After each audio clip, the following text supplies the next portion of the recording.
Good evening, ladies and gentlemen, and welcome to Beer Blather 194. Obviously, you can criticize Israel. If you're criticizing Israel, you schmuck. That is paraphrasing the title of this show, because we have found, and Thomas called my attention to the fact that some prominent grifters were crying because you can't criticize Israel, which of course they were doing at the time. And we decided to kind of uh, dedicate a little bit of time to that. Of course, we are coming on Odyssey, our channel, where we have the only chat we monitor and the only place where we may reply to something intelligent that you post. We are not monitoring the chat in YouTube, where we are coming only for a little while. It's become like a habitual tease by now. If you want to watch the whole program and participate in the chat, click on the link, come to Odyssey. Otherwise, talk to yourselves in a kind of YouTube circle jerk. We don't really care about YouTube. Then, of course, we have Twitter, which surprisingly has not banned us yet, but I expect that could happen anytime. So, if it does, it does. And that said, if you want to support this program, please subscribe, click on notifications, the little bell next to the to the subscribe button, and then you can click on support and make a donation to the channel, or the $sign in the chat and make it like a super chat where everybody can see what you did, pretty much the way that Ali is just done. And thank you, Ali. You're always kind of like the first to throw $5 our way. Very much appreciated. And of course, you can go to quadverum.com/support us and help not only this channel, but our, I don't know what to call it, forum media, social media site, our mini Twitter without the trolls, without the bots, without the Russian cretins or the Indians who want to sell you anything in the world, or advertising, or any of the nasty things that other media has accustomed you to receive. Give it a try without that shit and see what a difference that makes. And having said all of that and plugging our places shamelessly, I can now return to Beer Blather. This is Saul Montes-Bradley, the largest human repository of useless information from Virginia, which used to be blood red eons ago, deep blue for the past, say, 12 years, and now is standing on the edge. Am I red or am I blue? I don't know. What say you? It's a kind of ridiculous place to be in. So I'm in that ridiculous place, but that ridiculous place, fortunately for me, my little corner of, not sure if I'm red or blue, Virginia, is the boondocks, where people hunt deer, drink beer, more often than not driving red pickup trucks. You have to be very careful around here, and don't give a shit about anything. But there's downs, Republicans. Don't come to these people with any kind of collectivist idea, because you may become the deer. And on that side, suffering way more than I am, is Thomas Wictor, the only living expert in World War I flamethrowers who probably wishes he had one more often than not, while he trudges along in California. For How now. are you, Thomas? Oh, I'm good. For now. You were talking about Virginia. My father was from Iowa, and he was about as conservative as you could get. And Iowa defies all categorization, and that's what they pride themselves on. And Okay, I was in Iowa when I was a baby, and God, I can't remember if I was in Iowa or South Dakota. It must have been Iowa in 1975, but it was so weird that I don't remember it. But I did drive through it. I drove across the country to go to a World War One militaria store because they promised me that they had the world's largest collection of postcards for sale. When I got there, they wouldn't let me look at them. And I said, I just drove all the way across the country to see this. He said, well, we haven't had any of them appraised. How could we sell them if we don't know how much they're worth? I said, okay. And I got up and I started to walk out. The guy goes, well, now that you're here, don't you want to see our other stuff? And I said, absolutely not. I didn't come for your other stuff. I came for that. You obviously didn't tell me the truth. You thought you could just get me. If you just got me in the store, I'd buy something. So, adios. And I left. And I was so steamed. I drove home very slowly back to California. And I went through Iowa. And Iowa was really interesting. I discovered that you could tell a lot about a state by its public rest stops. For example, here in California, they're all shut down because they're broken. And Caltrans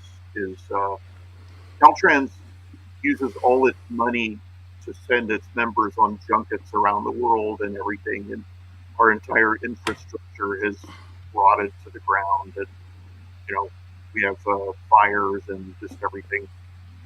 But when I entered Iowa, the first public rest stop I went in, I parked, and there were signs everywhere, on the grass. Keep out, stay off, don't touch, go away. And hey, moron, the dog patch is over there. Yeah, and it was just like my father. My father, that's how he spoke. Don't touch.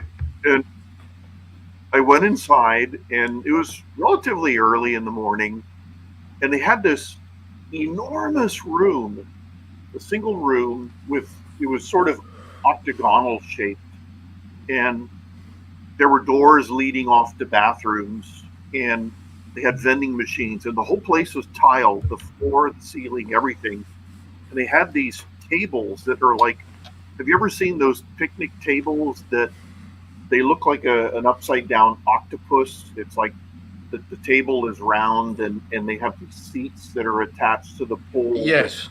And it's all one piece. It reminds me of a little thing we used to spin in when we were kids. Exactly. Which is probably forgotten now. Right.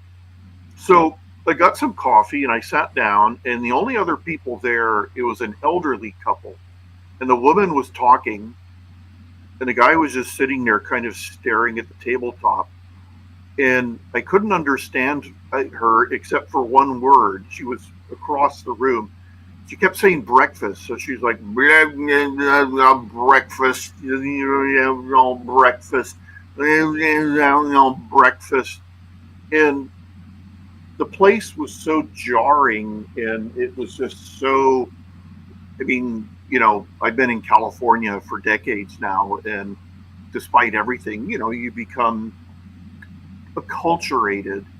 And the culture in Iowa was about as different as anything I've ever experienced. Like, it was like going to, Yugoslavia or just a completely different place. And so I left, and I didn't stop anywhere. I think I stopped at a flea market, and there was nothing worthwhile for sale. But I just sped right on through Iowa. Zoom! And, it's a pity. It's a pity they don't have flea markets in Bel Air. Well, this is the thing that they had the biggest flea market in the country was in Canton, Texas, and we used to go there all the time, and you could find anything you wanted, and they have a collectibles. Um, they have an enormous. They turned a Sam's Club into a collectibles place where hundreds of dealers show up, but they sell like action figures of um, superheroes and Japanese anime girls and um, just the sort of stuff that I don't think of as collectibles. Not a postcard to be found. Um, so one of the things I want to do before I die is I want to go to Germany and I want to scour the country's flea markets for postcards. And maybe France too, Germany and France, I believe, because that's where all the dealers buy. They go to these flea markets and there are these huge bins of postcards. You can sit there and sort through them, and they're unsorted. They're just boxes and boxes. And so I want to do that someday. But Yep. There was a flea market near Rowley, Massachusetts, in between Newburyport and Ipswich, where I found a lot of stuff up your alley. I used to go there to find, the boxes where the daguerreotypes and ambrotypes were kept. oh yeah, Those little book style boxes with beautiful leather covers, and sometimes, I have quite a few daguerreotypes and ambrotypes of my family, and sometimes the boxes either were not in good shape or they came to me without a box. right, And I used to go there, and I always found the right box, the right size, and they had collections of postcards that, like you wouldn't believe. yeah.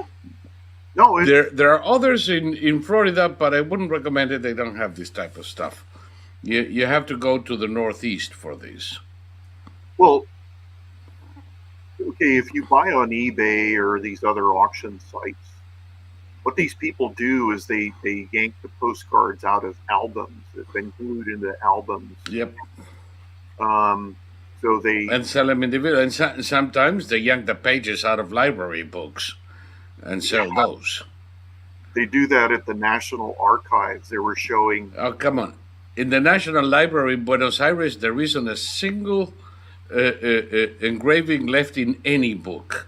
Yeah, no, they were showing how researchers, quote unquote, razor cut stuff out, and that made me so angry that it was just like, you know, um, Oh, and then you find them in fancy legitimate stores, and they send you the engraving, and it's guaranteed to be 150 years old because, of course, they have the printing date of the book in there. yeah, and I don't know, it's we don't punish white collar crime enough, um, No. that sort of thing. Hey, Uh huh. we don't punish biddings on the street anymore, so Yeah, exactly. What am I saying? No, I mean, you know. when when when people don't respect their own heritage, then it's hopeless. And I'm not saying that's Yeah. everybody; it certainly isn't. But you know, when this, okay, I have a substantial collection, and I have to figure out, I'm at the age where I need to figure out who to leave it to, and it's like, okay, there's multiple museums that have very bad reputations for, you know, not preserving it or the employees stealing stuff and selling it on eBay. Yep. Um, I've found a few collectors who were connected to national museums, and the collectors keep the collection. It's officially in the National Museum, but it's kept in the collectors' archives, and they pass it on to their family members and everything. But I just wonder. I'm definitely not giving it to the American National Archives.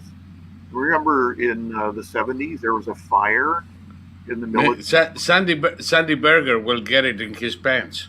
Yeah, Sandy Berger. I mean, and then okay, now the National Archives is totally corrupted by politics. This whole case against Trump is a complete fabrication, and they know it. The evidence shows that they had worked out a deal, and then somebody leaned on them, and so they said, okay, we'll go after him, and so they went against the deal that they'd worked out, and claimed that Trump was withholding documents, and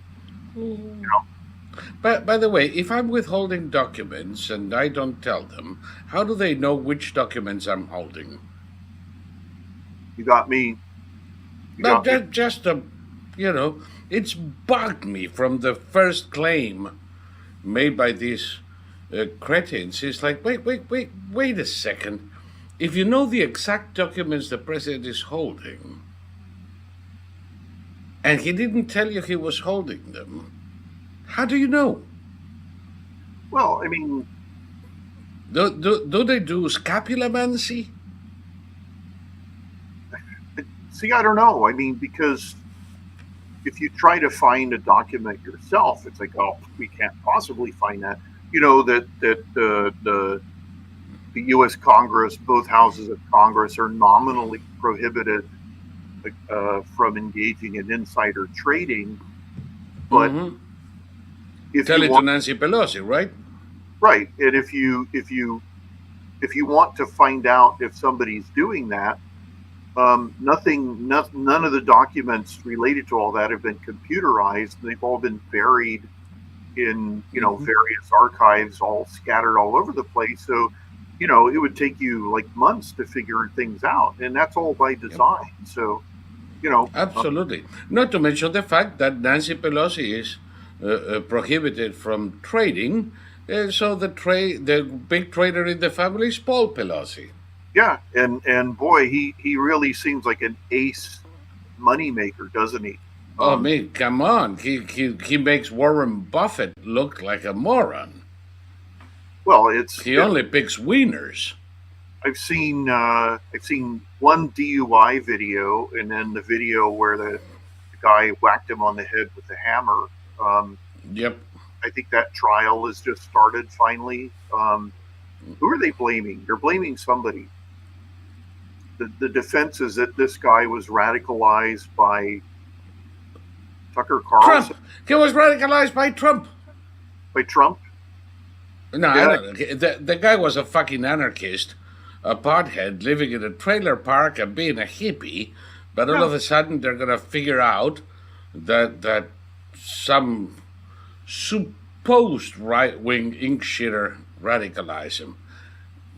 Well, it's like these mass shooters that are so insane that they identify themselves as Mexican white supremacist,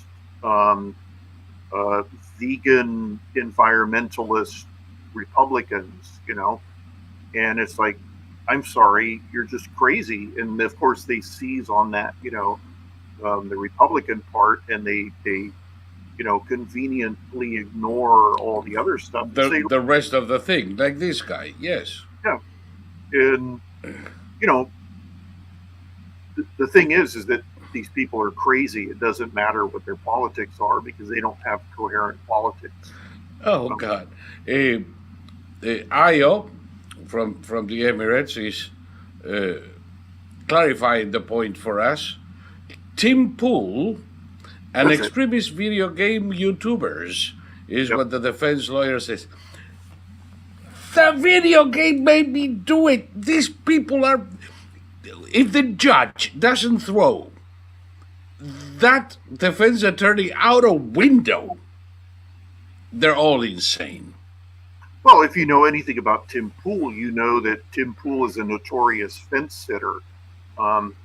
Even today, he went from being rabidly anti-gun to being a Second Amendment fanatic. And, Tim Pool is one of those guys who believes we should have every weapon the government has. In terms of everything else, he's the same as he's always been. So he's really not a conservative in the slightest. He believes in all sorts of collectivist government programs and um, I mean, to say that Tim Pool radicalized someone, Tim Pool is about as milk toast a guy as you could imagine. But the only thing Tim Pool has in common with most conservatives, I mean, and Tim Pool is a Second Amendment fanatic. He accepts no boundaries on the Second Amendment.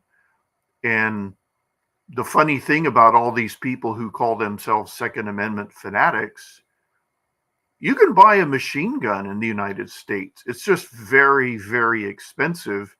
And the licensing process takes a long, long time. But you can buy one of those M134 Gatling guns. And the problem with those is that you fire that off for 5 seconds, you've spent like 60 grand, you know? I was going to say, you can go to the range one afternoon and blow 100 thou in ammo and Yeah. go home and think about when are we doing this again. Well, this is why Idiots.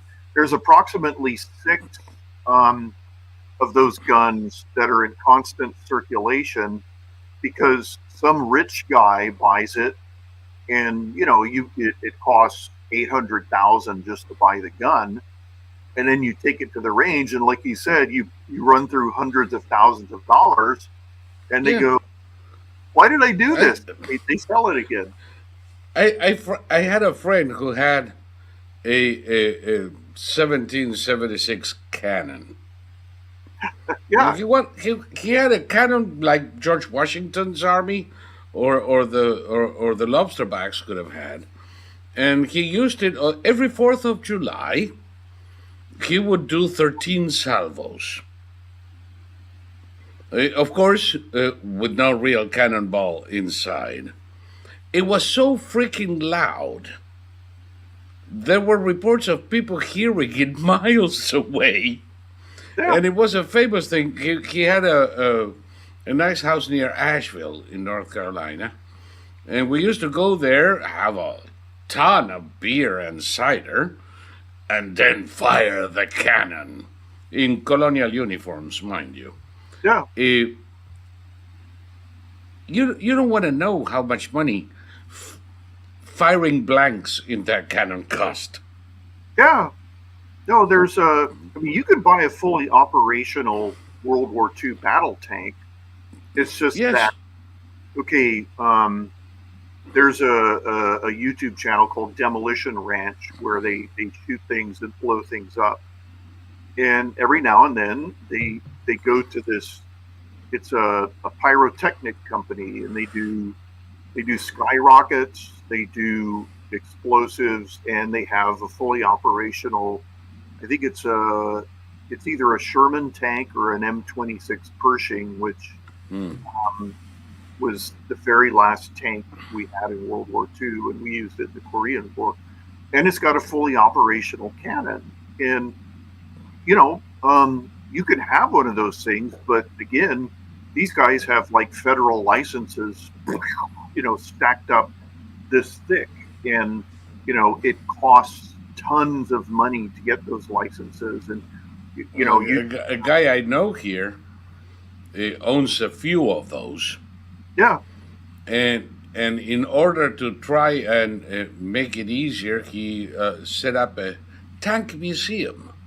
yeah, yeah. That's There's a and it's about to close now because it's too much trouble, too much money, and so if anybody is in Southside Virginia, the Tank Museum in Danville, it's got a great collection and it's going away. yeah, and okay, there's a resurgence in interest in World War II tanks. There's multiple tank museums all over the world. There's one in Australia where they restore. Every now and then you'll hear about them Ukrainians pulling a German tank out of a swamp, and basically it just needs to be cleaned. And derusted. And so these Australian guys will do that. Or you'll get a tank that was hit and it blew up. And so these guys will fabricate replacement parts for everything. And they, in the tank world, they call an operational tank a runner. And, you know, so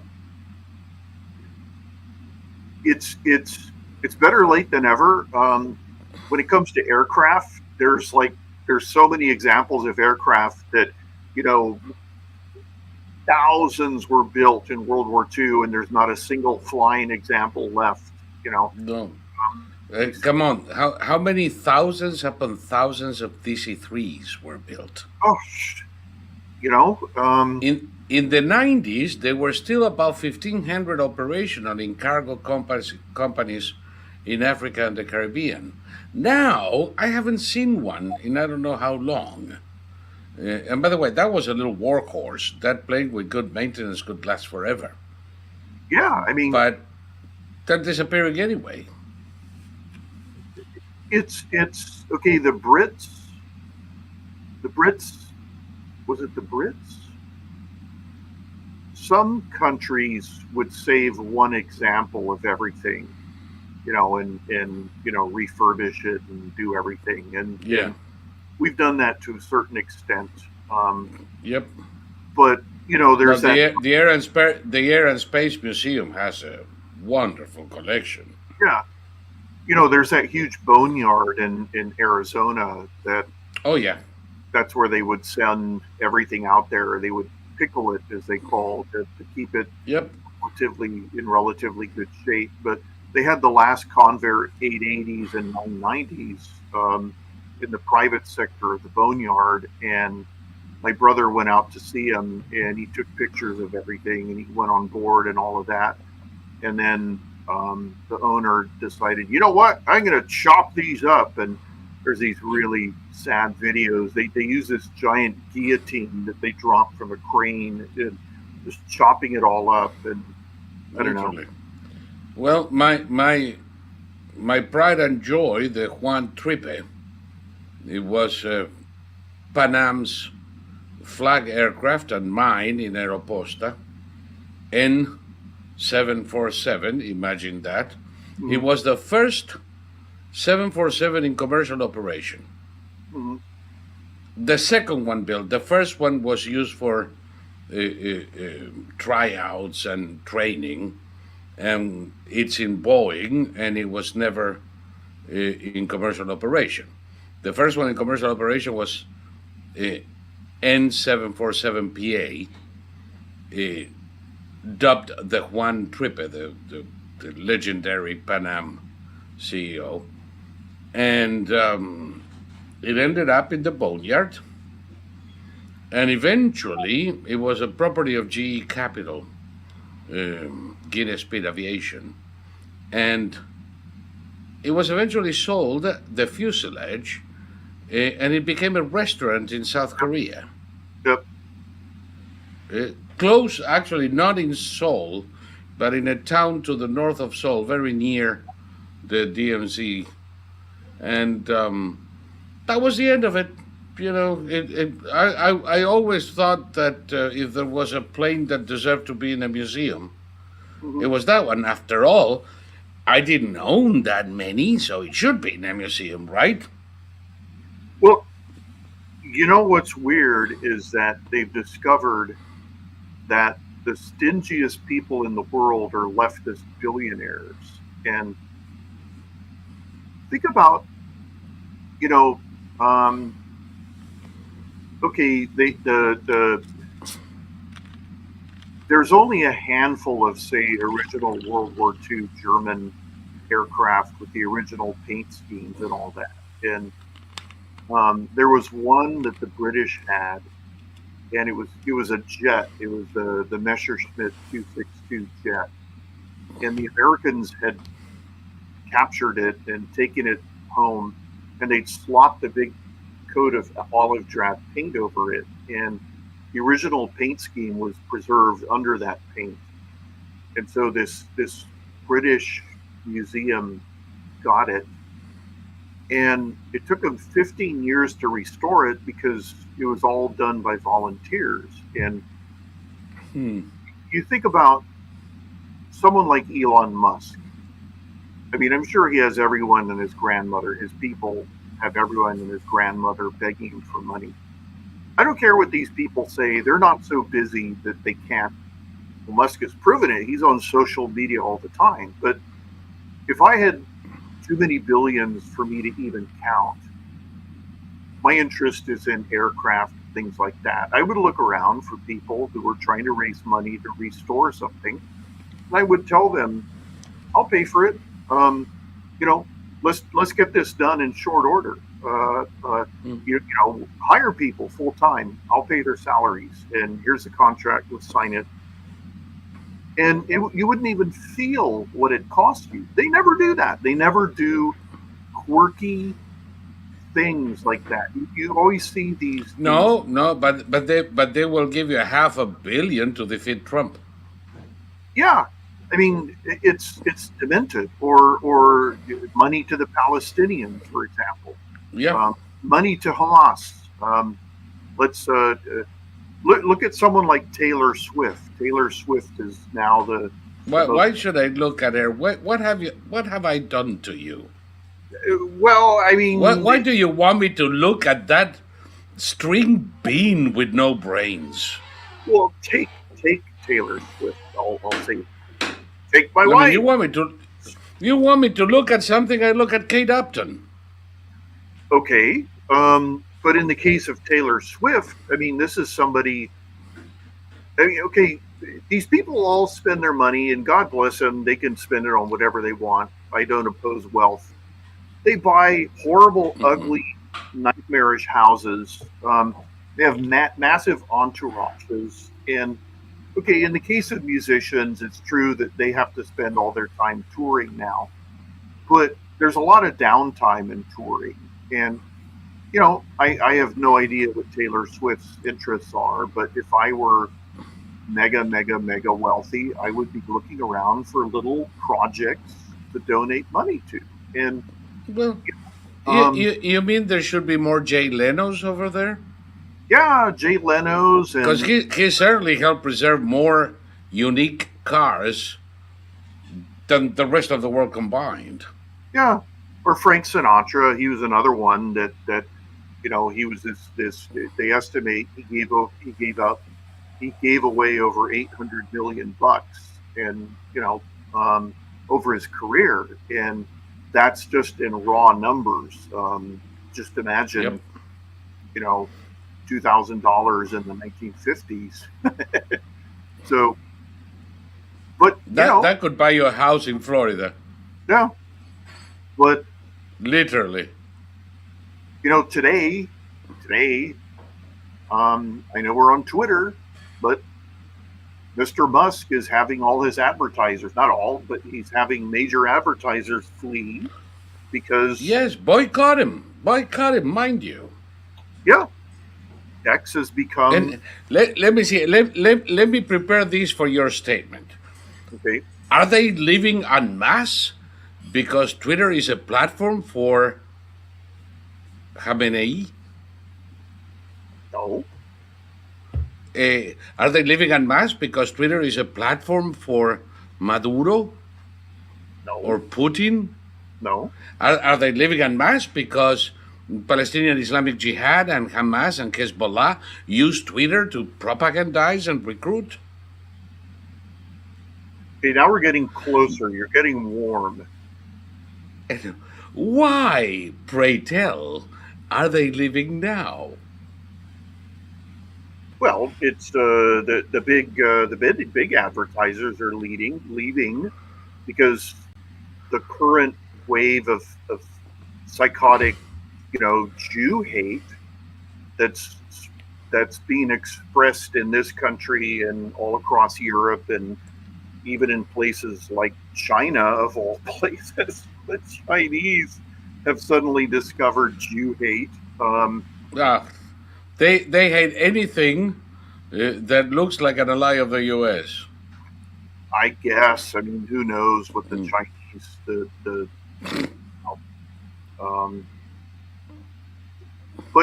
it's